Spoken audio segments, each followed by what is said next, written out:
Welcome into the Inquirer podcast. Jeremy Werner, Derek Piper live at Enterprise Center in St. Louis, where the Illini are sending their fans home for the holidays in holiday cheer. Derek Piper, a no-doubter 97-73 win over Missouri. Terrence Shannon Jr. looked like an All-American because he is 30 points, 11 rebounds, 12 fouls drawn, by the way, for Terrence Shannon, 16 free throw attempts, 4 assists, 2 steals, 2 blocks. Then you have Quincy Guerrier, career high, not just a season high, 28 points. What's gotten him offensively? 8 rebounds. And then Coleman Hawkins, really good performance, been really consistent offensively, 15 points, 7 rebounds, 2 steals, and a block as well. 97-73, Derek. They're up 27 at halftime. So I check in with you, the vibes expert. The vibes are very different compared to last year heading into the holidays. The vibes are very, very on, man. They're on. This team looks really, really good. They're connected. They got ability to move the ball right now. 17 assists tonight was fantastic. We know defensively they've been really, really good. Like the fact of they got a lot of high-level defenders, Ty, Terrence, Coleman, obviously. I think Quincy with his physicality. This is something that they've been able to build, but now the steps forward they're taking offensively. Shannon's had a great year up to this point, an All-American type of candidacy, but what they're piecing him around him right now with Quincy playing like this, with Coleman stepping up and finding a rhythm, Damask, 7 assists tonight. He didn't even shoot it that well, but goes 10, 7, and 7 with a nice almost triple-double. So it was fun. Tonight was a lot of fun. A lot of fans should be enjoying all of this, going with great vibes, and dig the fact that you look on KenPom and they're number 8 in the country right now. Like that's a big deal. So Missouri, no, they're not very good. And they've been down big to a lot of teams, including Minnesota on the road. They're down 20. So we do have to take that into context. But I do think tonight was a lot about Illinois, just what they're building right now, the maturity they have, the killer instinct that they're starting to play with. And it all starts with Terrence.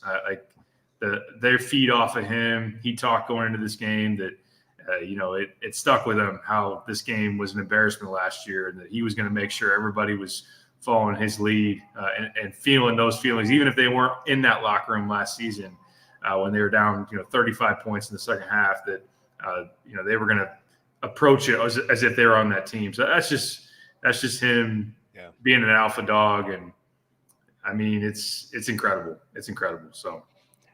Yeah, when you think of the year Kofi Coburn had, his final year at Illinois, and you think of the year Ayo Dosunmu had in his final year, Terrence Shannon is up in that tier. Like what he is doing right now is up in that tier. And you and I, like all last season, we sat there and said, this guy's unbelievable, his physical talent. And Brad Underwood brought that up when I asked him about like what makes him different. It's just his physical ability. And now, Derek, you mesh that with comfortability of being the man, of being the alpha dog and doing that from the tip off until the close of the game. Now that he's doing that, he's unstoppable. Like he's just such a physical force. And when you add the skill that he has garnered with all the hard work he's put in, and now you bring in that demeanor of I'm the best player on the court and you can't stop me. And I'm also going to make my teammates better. Like he should have had like 7 or 8 assists tonight. His teammates missed some open shots in that first half, but just to put the pedal to the metal, get the ball, go in transition. The defense was phenomenal, allowed them to get in that transition. But when you got a guy like that, how do you stop him? So, like, I tweeted out after the game, like, you're going to have 3 All-Americans, first-team All-Americans probably in 4 years. This has been an unbelievable run. Kudos to Brad Underwood and his staffs for getting these guys. But his improvement, Terrence Shannon's improvement from last year to put this all together, to get an extra year of him has been such a coup. He's an NBA player playing college basketball right now. And I put this season so far of what we've seen. We got to see the culmination of it there. But I put it up there with the Ayos and the Kofis. Like somebody tweeted at me, and I want to give them credit. I don't have the name in front of me. Terrence Shannon's going to have his banner hanging in Illinois this season he's having right now and the 2 years impacts he's had. Yeah, that's a great call. And I was going to say it's such rare air because those guys do have their jerseys hanging above the court there at State Farm Center. So it's one that you're cautious of trying to put other guys in that conversation.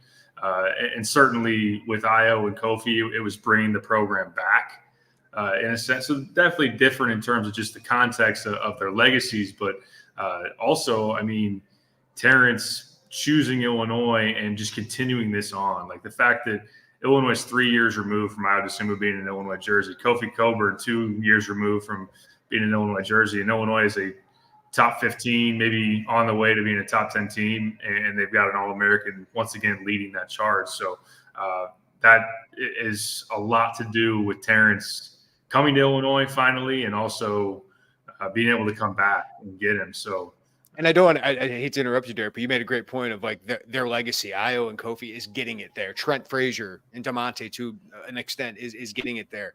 Terrence is keeping it there, keeping that standard. And Brad Underwood is not just this one group, right? And I want to give him a lot of credit here too, Derek. I remember somebody that speaks a lot giving this team a D for their offseason additions. It's like, you got Terrence Shannon and Coleman Hawkins back, which Coleman is playing great right now. I want to get into that. But Quincy Guerrier, we're seeing what Brad Underwood envisioned of the toughness from Syracuse, the rebounding, the ability to go to the basket, and the shooting that he had at Oregon, all coming together. His last 3 games, Derek, 65 points, 10 of 18 shooting. He is progressing to the mean of his 3-point shooting after starting year 2 for 20 at 50 points in his first 8 games. Marcus Domask, we've seen what he's capable of doing, and he had open shots, didn't make them tonight. If he's making them, boy. And then, point guard is a concern, but everything else on this team is loaded. that is their big flaw right now, but it hasn't killed them. Tennessee game maybe was one, but man, this has been – I love that Brad Underwood put together a roster he likes and that he wanted, of guys that he wanted, and so far it's looked pretty good. So I think Brad Underwood deserves a lot of credit for that, because this roster has his fingerprints all over it. Like, he wanted to go get these guys personally. Oh, yeah. I mean, just look at the fact of how quickly, when those guys went into the portal, he targeted them and shut it down. Like Marcus Domask, he's in the portal for a week, and he's on Illinois campus. No other visits. It's done. Quincy Guerrier, he's in the portal for 2 days, and then he's in Champaign, and it's done within. He wasn't even in the portal for a week. He's already committed to Illinois. Obviously, there's a previous relationship there. Justin Harmon was another one they made quick work of. He knew what he wanted. He knew exactly what he wanted and what would fit around Terrence and Coleman if he got those guys back. Now, also, it was a good read on their part. They had a lot of confidence, or a pretty good confidence, that Terrence was going to return, and that was a good bet. That was a good read on the situation. And also, they're sending packages to Orlando right now for not giving him that early second-round guarantee. Getting Coleman back, obviously, was huge as well. The point guard was the finishing touches. It was supposed to be the last domino, and this team would answer every box if they would have gotten that. But even so, without checking that, I still think that there's obviously a ton to like about this team. We've talked about it for months now. I just feel like Domask and Guerrier, their roles align very well with what the team needs of them, things that they've already shown they can do in college. Like Marcus Domask was posting up at Southern. He was knocking down threes at Southern. He was being a high IQ player and a role. I mean, he was a star, and now he's a role guy. Quincy rebounding, developed into a pretty good 3-point shooter. He's increased his productivity from beyond the arc every year in college. And you're really getting the best version of Quincy Guerrier now. So you're putting them in situations where Terrence attracts so much attention, and those guys benefit from that. But then also it goes both ways, because now when you collapse the lane, which Mizzou was so terrified of Terrence getting downhill, they were cheating off those corners, and Illinois could have made probably 7 more threes tonight and blown this thing to a 40-point game, and they were wide open shots. Yeah, so, I looked at you at one point, and I'm like, I don't even think they're shooting that well. They ended up 11 for 33 from 3. And a lot of them were good shots. I didn't have a lot of issues with the shots they took tonight, but it was like, if Domask makes 2, right? He was 0 of 7 tonight. Right. Like, if he makes a couple of them, it just felt like, and Goody had some open ones that he missed. Went 1 for 4. Those guys are combined Harmon too. Yeah, 1 for 11 for those guys. Harmon airballed 1, got one closer to the rim the next time. Those guys went a combined 1 of 13, and you still made 11 threes on the night. So let's get into that, Derek, because I think that was the main takeaway tonight, is their defense clamped down. on Missouri, and Missouri wanted to press. They wanted to slow Illinois down, but Illinois didn't allow them to make shots. They were 1 for 17 from three in the first half or something like that. Yeah, and 1 for 17. Yeah, and then Illinois just out and ran. Shannon was unbelievable. He should have had like 8 or 9 assists tonight, like what he was doing in transition, but then getting to the rim and obviously scoring like he did, getting to the free throw line like he did. And you're going to write about it, I know, but the way they're distributing the ball, the way they're sharing the ball, what do you see about this team's connectivity? Well, Coleman said it afterwards. They know who they are. They have an identity this year, where last year they were searching for it, trying to find it. Brad tried to give the team a lot of freedom, but also it was the struggle of not having the structure, and it didn't align how he planned. They planned to have a 5-out team and read and react type stuff, and they were young. They were too young, had too much stagnation and isolation, and then it just never worked the way they wanted. This year, it's worked perfectly because they have high IQ players. They got unselfish players. They don't have too many me guys. I mean, they're very team oriented, and they're old. They're guys that know what works. Like Terrence is seeing the floor and making decisions a lot better this year than he was last year. He's not one of those. The moments of him putting his head down and getting caught into a brick wall and in the lane, there's a lot less this year so far because he's seeing the play develop. He's seeing where he can hit guys. He's seeing when he can get there, but also, when he can stop and pop himself or also dish it off. And then Brad also talked about the spacing. I think that's been huge. And I know some people after a lot of games are complaining about Dane Dange's minutes. Like so much of Coleman playing the 5 just unlocks all of what Illinois wants to do. You don't mid-post. You can't mid-post Marcus DeBass, and I thought Ty was a little bit more aggressive tonight, which was encouraging. You can't have those guys post up with a 5-man standing on the other block. It just doesn't work. Like so Coleman's ability to space it out, and when he's making threes, his team is that much more dangerous, which he's making them tonight. And it's a great relationship of Coleman on the perimeter and a guy that can pass and make some connecting type of plays. Marcus in the mid post, Ty can post a little bit, and Shannon downhill. And then you can sprinkle in Quincy's making corner threes. Luke Goody can make corner threes. And I also want to give Quincy a lot of credit. Like, I continue to be impressed with his off the bounce. Like, that's a different level. There are guys who can catch and shoot from that corner. We've seen DeMonte do that for a year, even Luke Goody, not to knock those guys, but it's different when that guy can also shot fake it and go to the basket and finish it or draw a foul. Like, that's really been impressive. And it just 7 free throws tonight for Quincy Guerrier. And hey, Illinois, not a great free throw shooting night for Terrence Shannon, but they made 22 of 31. Like, this team's starting to become a better free throw shooting. It wasn't great tonight, but his ability to draw fouls, get easy points. Like, Shannon's able to do that. You had Quincy to that. Domas can get to the line. Coleman can rip and drive a little bit and starting to show that game as well. But I agree with you. Like, you are getting like the idea of Quincy Guerrier combining these games that he had at Syracuse and Oregon. Like, it's coming to fruition right now, and not against these pushover teams. I mean, Tennessee that was an unbelievable game. Colgate potentially be an NCAA tournament team. And now Mizzou. I don't think it's a great Mizzou team, but it's a Power 6 team here. So what he's doing, I got a take I'm working on here, Derek. I looked at you at one point. And I go, is he playing like a pro? Like, I don't think he's like a long-time NBA guy, but because he's 24 years old already. But they want guys who can shoot, who can go off the bounce and attack the basket, can rebound, can defend.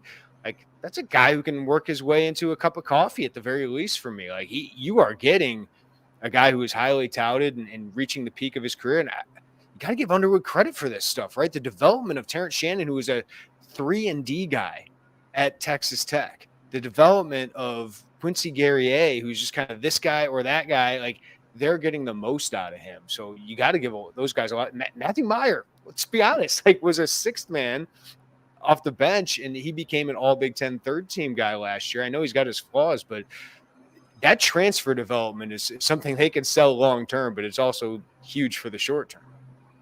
Absolutely. Yeah, that's a great point.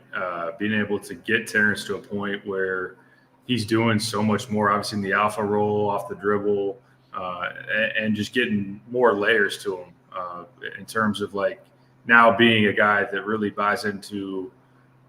I don't know, we follow him as closely at Texas Tech, but I felt last year he wasn't as taking it personal defensively. I feel like that's kind of goes hand in hand, I think, with leadership. I think that's a guy that has just so much investment, is so focused on setting the tone. Then the hustle play, like the hustle play he made, or hustle plays, and he's diving on the floor a couple of times. He's sprinting from one end of the court to the other corner to save the ball, then coming down to get the layup. Special. It was, yeah. And we saw there were obviously when Iowa's last year got a couple triple doubles. It's hunting those rebounds. It's just having the full well-rounded game. And yeah, and then taking Quincy, who's got some tools and physicality and everything. And I tweeted, like, there needs to be a Hallmark Christmas movie of these two parties that are flirting a little bit, have a connection, and they finally get together for this great marriage that's blossoming right now. And I agree with you. Like, he is a guy that, yeah, he's older, but he does look like a guy that can make a decent living for himself, and at the next, whatever that next level is, even if it is maybe a chance in the league. So I know Coleman's not a transfer, but his development as well. I mean, that's obvious. If you want to talk development, you can do it for the guys they recruited out of high school. You can do it for the transfers. That's definitely a big point for sure. I mean, you could have Terrence be a first-round draft pick. He looks like it. I know he's old, but if Chris Duarte can get drafted that high, Terrence Shannon should get drafted that high in a bad draft. So great job by him and his agent to make that decision, make a bunch of NIL money, and come back and be a first-round pick most likely the way he's playing. Coleman Hawkins, Derek, the last 3 games, double figures.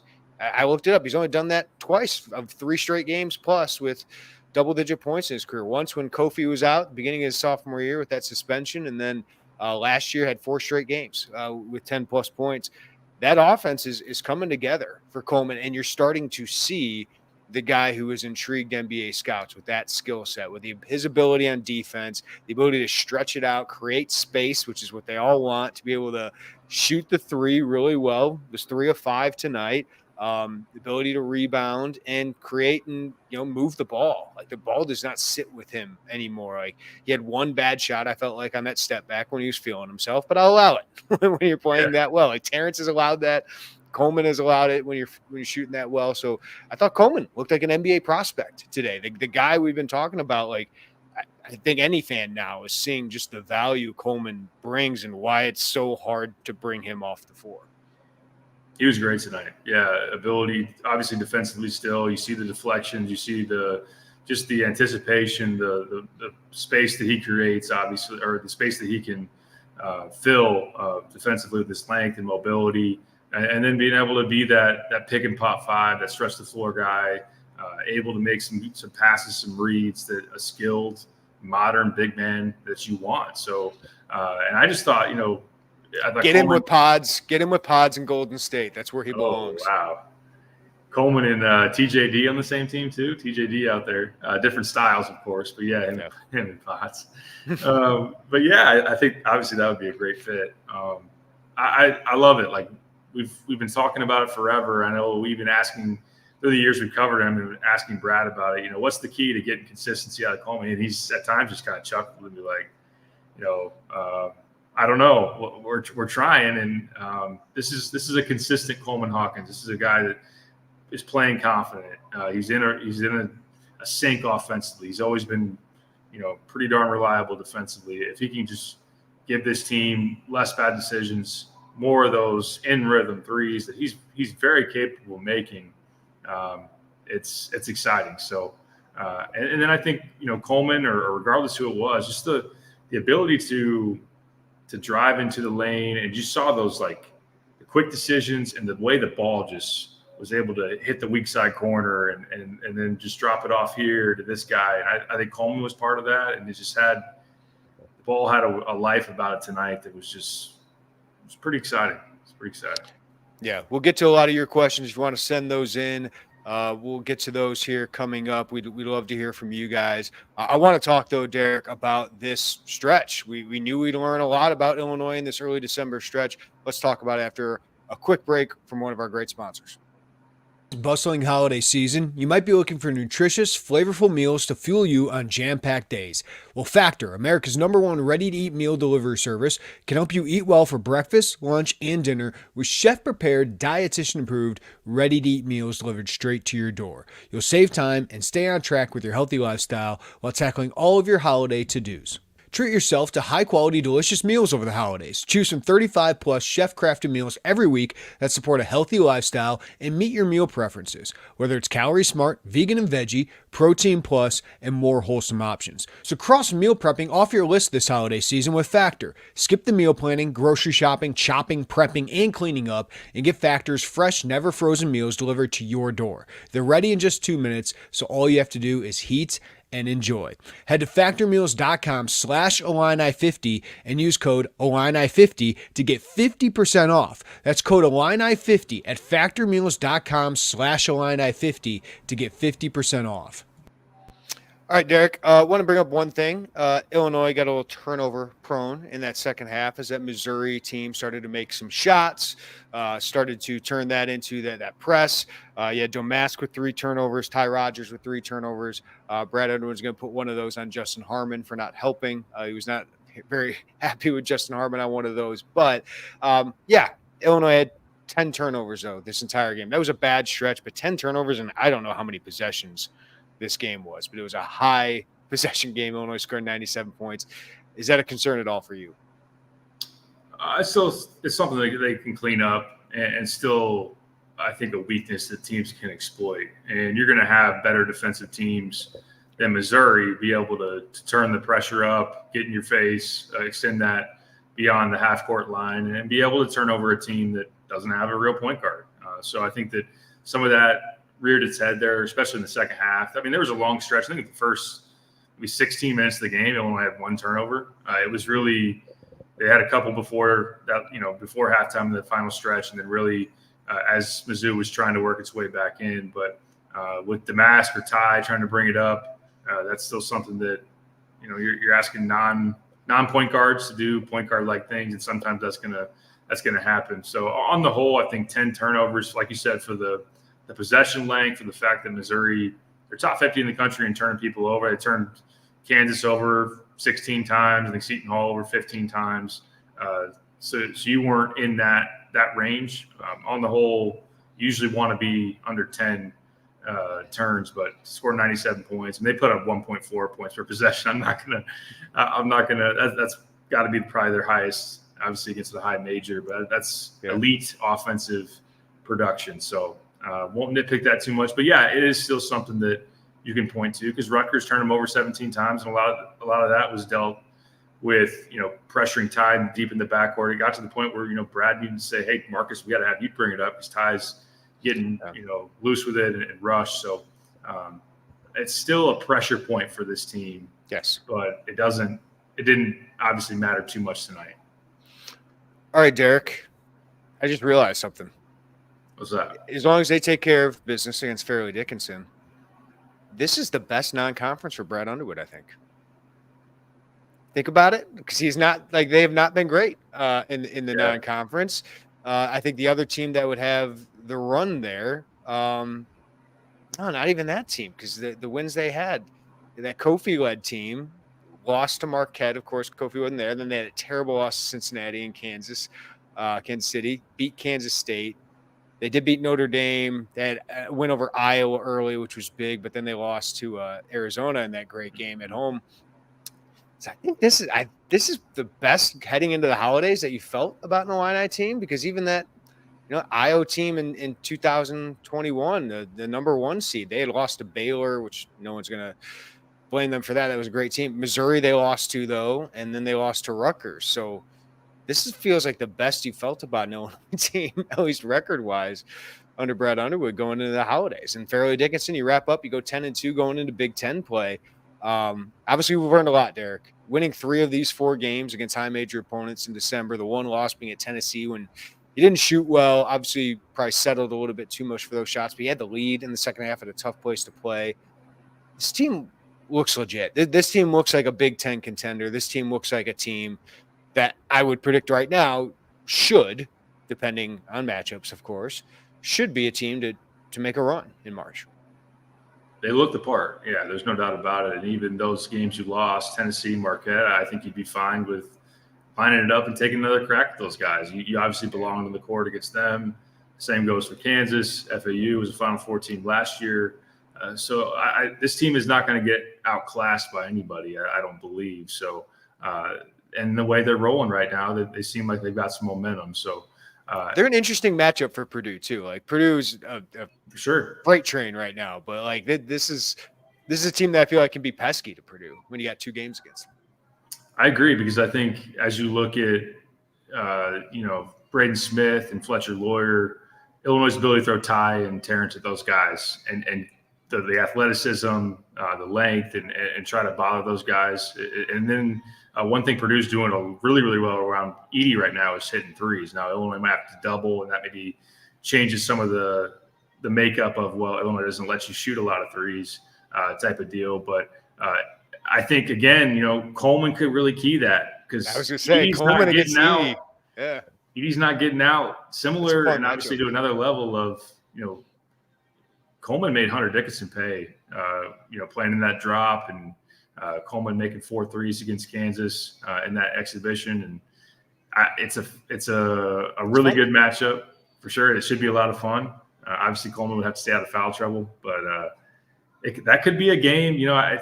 There's been a lot of stretches of, and people are still saying it, and I still can't necessarily push back too much, but people saying, Purdue's going to cruise to a Big Ten title and all this. Illinois might have something to say about it. We'll see. Well, Purdue's already got 1 loss. So if Derek, if you go into Purdue and get a victory, and just like you don't walk into Mordor, you do not walk into Mackey and easily get a victory. Okay. That place is unbelievable. I can't wait to go back there, because that atmosphere is unbelievable right now. And it's a freight train of a team. It really is. But I just think it's such a fun matchup, because they do things so differently, but they both do it so well. Like, I think Purdue is a legitimate national title contender. But I just, 2 great coaches, 2 really good teams that give each other fits. That's going to be a lot of fun in 2 weeks, man.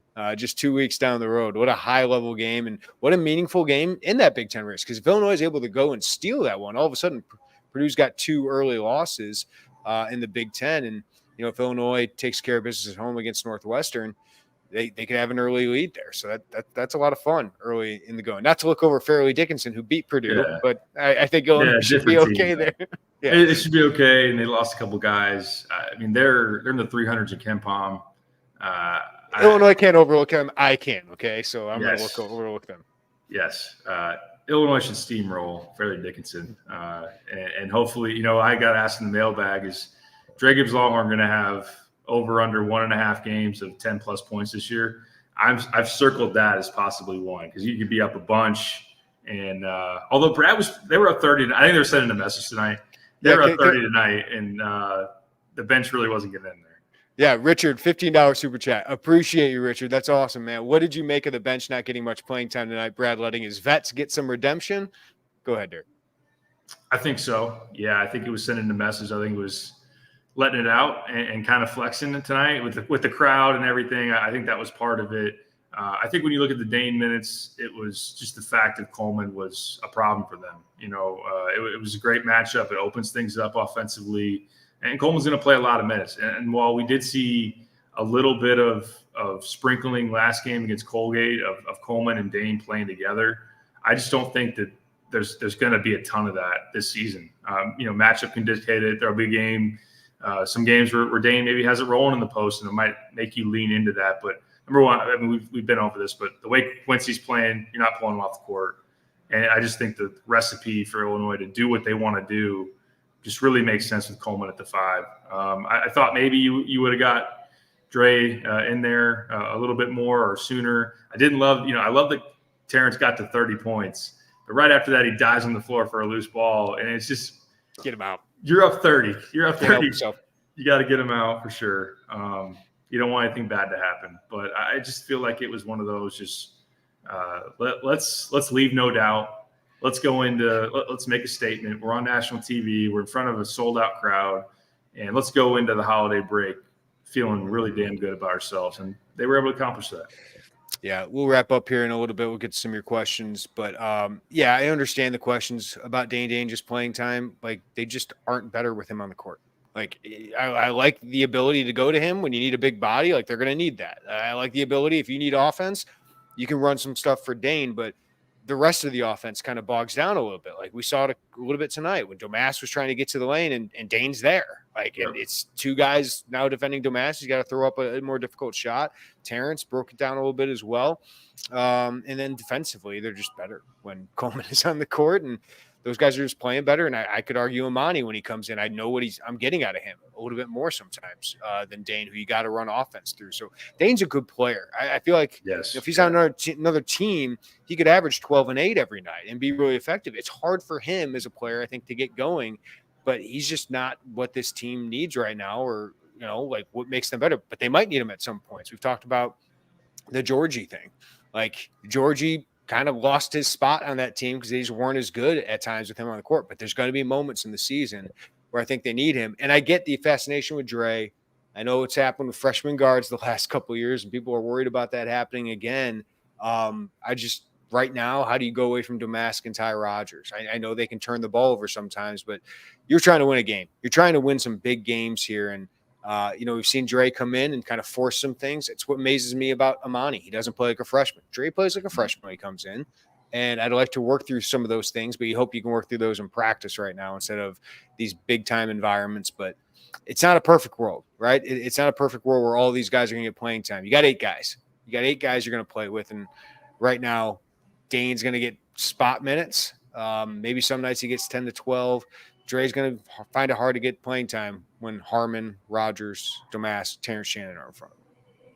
Yeah, and I think that teams that are consistently in the top 10 in the country, we don't cover it as closely as their beat reporters do, but there's not a lot of national conversation on why are their freshmen not playing. And they do what they're supposed to do to win, and those guys either stick around or they don't. And that's just the way it is. You coach to maximize the team you have. And right now, Dre still needs to clean some things up. And it's hard when you only get like maybe one stint in a game. And if you take 2 shots and you miss them, or you force it too much, or you mess up, then maybe you don't get back in there. But in the age of NIL, Derek, where you keep guys longer, it feels like, it feels like you're kind of going back more to the 80s and 90s where freshmen sat. Yeah. They learned, and then they got to play. Right. But I think there's that nervousness of the transfer portal where people are afraid of losing them, and they're just so used to freshmen making a big impact. Man, teams with a lot of freshmen don't win much anymore. You can have the Dukes, you can have, Kansas can sprinkle one in, but Kansas is an old freaking team, right? Like, most teams are getting old, and Illinois might be top 10 in the country next week. So I just, it's part of it. Just roll with it for sure. And there are guys that will stick it out. There are guys that will want to win, and then obviously see all these pieces, a lot of the pieces that are old depart after this year. Yep. Maybe he'll, he could do the Jaden Epps and Sky Clark and go to one of the worst high major teams in the country too. There it is. I'm not saying that Dre is thinking about that or anything, but that's obviously what those guys did. And with Dane, and you know what? Jaden Epps would not be averaging 18 points a game on this team. Sky Clark would not be averaging 15 points a game on this team. But this team's winning. Yeah. And if Illinois was still playing like they played with Kofi, then Dane would obviously make a lot of sense. They're different. Brad, I can't argue with him because this current style of play is obviously getting the most out of this roster, and it's maximizing Coleman's ability to benefit this team too. So it is what it is. All right, Joel, is Shannon a lottery pick at this point? I don't know if I go that far. I think his age is going to get him. I've seen one draft, not from one of the major guys, but I've seen one draft get him in at number 12 here recently. I think his age is still something, but in a draft where it's a bad one, Derek. Somebody might just be like, I want a guy who's going to contribute on my team. But usually they go for the upside guy. But for a team that's ready to win, like, man, you put him on the Miami Heat, feel pretty good about Terrence Shannon. No doubt. Yeah, I mean, he looks like a bona fide first-round pick. He's got lottery talent. It's just his age. right? I mean, It's just about the investment, right? Like you want an investment that's going to go skyrocket and do all those things. And yeah, teams are just not going to invest that much in a finished product usually. But I do think there's teams once you get outside the lottery, they're trying to win now. Miami Heat took Jaime Jaquez, who looks genius. Should have been a lottery really pick, good. probably, right? Yeah, absolutely. More teams maybe should do that. I don't know.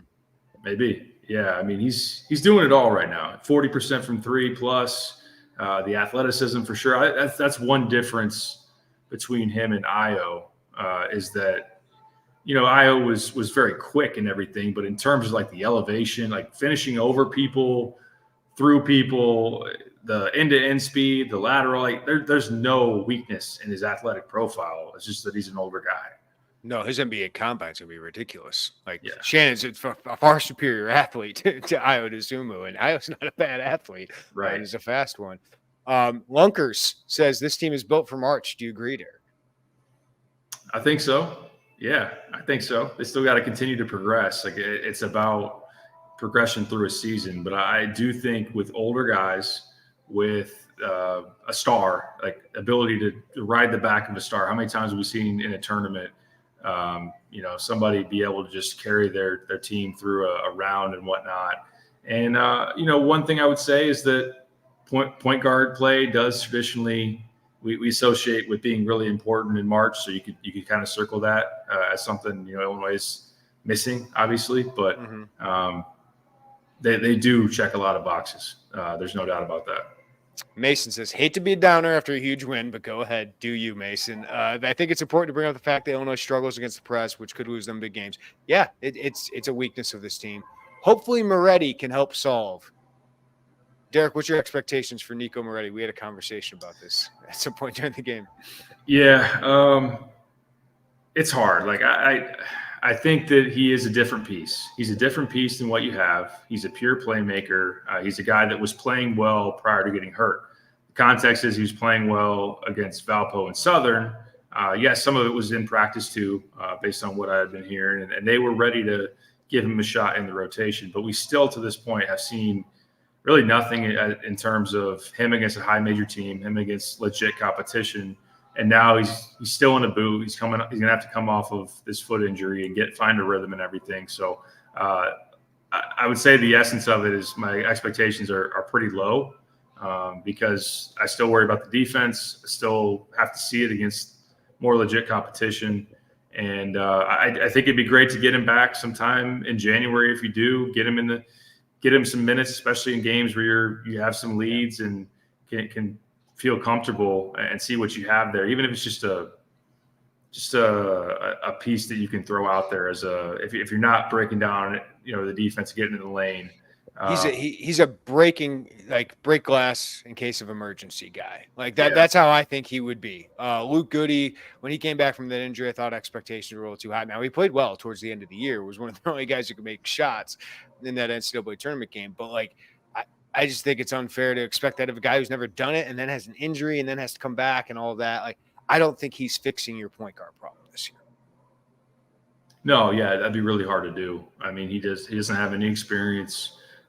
We've seen him make good decisions with the ball, but again, it's going to get a lot harder to make those decisions in the Big Ten when he ultimately does come back. And I think he can get attacked defensively. I mean, he was getting putting a spotlight on in Spain. Like you watch on the Spain game and just what it sounded like it's been. Like he's a guy that's still pretty thin, not the most athletic. And look, I think he's shown some encouraging things, but I think some of the expectations have gotten a little heightened just because of the need for point guard and seeing some things against low major teams, but that the idea of Moretti is almost taken on a little bit too much. But and again, we'll have to see once he gets back.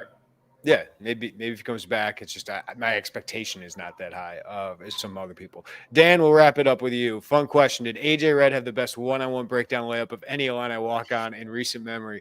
The bench was so pumped for AJ Red. In case people missed it, broke him down off the dribble, finished through contact. Like the bench was so pumped for him, man, after he made that. So it was a great moment. Like, you love those moments, and I think he's going to remember that the rest of his life. His teammates will remember it for a long time. So that was cool to see late in that blowout. It's a really good move, man. Like you said, like being able to kind of have that turn the corner, almost like scoop layup off the glass, and maybe we can dial up with Tulip and see if he's got a rebuttal or anything. But yeah, I mean that was a play, and they've said around, hey, AJ Red's got some game, and yeah, that's the former best student manager. I mean, it's a former student manager doing that. True. So yeah, it's funny how Terrence Shannon could. Which, number one, Ty Rodgers almost ruined somebody's Christmas by that tip dunk. Would have been fabulous, but that would have been a moment, man. That would have been a moment. Like the roof would have came off this building. But as big as some plays can be within the heart of a game, the bench reaction almost is never topped than when you're in the at the end of a blowout and a walk on makes a shot. That's great. And again, that's a team that. It feels like a team that that loves each other and it is bought in. So it's easy when it's winning, but that's what they're doing right now. They're playing really well and they deserve to be feeling good.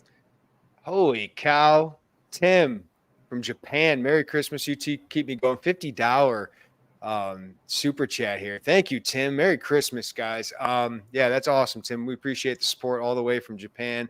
Hoping we keep you guys a little bit closer to your program. That's what we love to do. Awesome. Boy, we got plenty more coming, Tim, for all you guys that support us.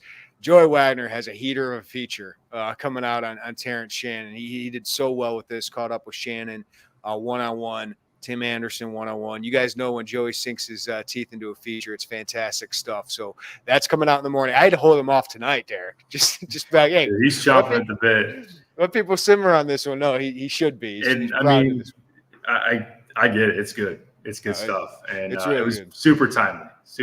So to Terrence for having that performance after Joey talked to him yesterday. So so cool. You guys are gonna love that. Yeah, we got that coming up. We got plenty of football content coming up throughout the next week.